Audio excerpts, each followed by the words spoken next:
Mike, YourThurrock Citizens Advice Bureau got their annual report. What stands out in the annual report? Well, I think this year the main statistic that stands out is that we've been far busier than ever before.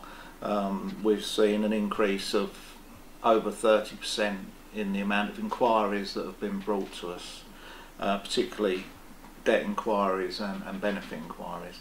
So that is quite a staggering increase, really, when you consider that we're a local charity, you know, that trained volunteers give the advice. They're working really hard to make sure that people aren't suffering locally, seeing more people, dealing with more complex inquiries, and it's carrying on now. This report is from our last full year, which is 2008-09, and we're still seeing more and more people.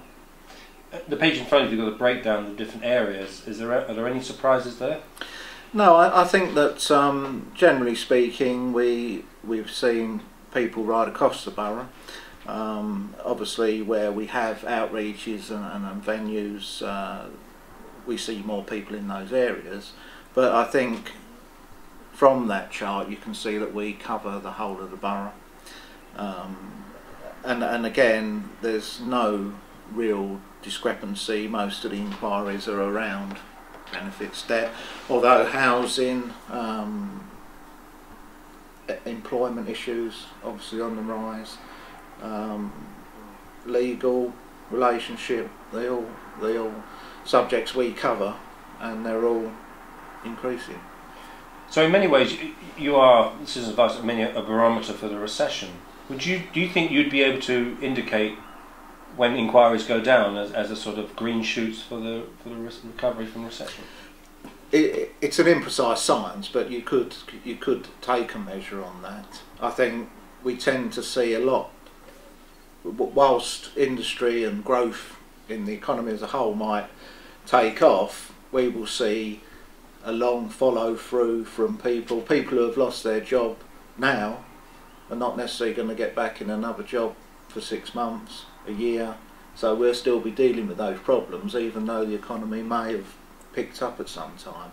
And of course, debt that people accrue if they're out of work or for whatever reason, they might struggle with that for quite some time until they get to the point to seek help. So can be used as a measure. I think this, you know, obviously the increase in inquiries is a measure, it is a direct result, and we're trying to do as much as we can to make sure that we see people, despite, you know, cuts in funding. We do open an hour earlier now. We've got outreaches in the children's centres so that people with children under 5, when a time in your life when it can be difficult with a new baby, loss of one income, can be lots of problems there. So we're right at the heart of the community there, helping out in children's centres. So I think we're doing as much as we can to open access to advice. I'm going to ask you a political question now, but with an election coming up on next year, does it matter to the Citizen Advice which party is in power, whether it's in Westminster or indeed around the corner in New Road? Well, as a charity, we're apolitical, as you know. It tends to be that all parties value the work that Citizens Advice Bureau do, charities in general, the third sector, and I think that's across the board. I think and indeed Angela Smith at our national conference said earlier on in September that the work that we do from a personal point of view stops the people turning up at MP surgeries and local councillors' surgeries. So, but broader than that, obviously, we do have an impact on society, on the local community, some of which is demonstrated in this report. For instance, if you add up the amount of time the volunteers give to the Bureau and therefore to the community, it's something like £140,000 a year based on the hourly rates you would pay for a similar sort of occupation.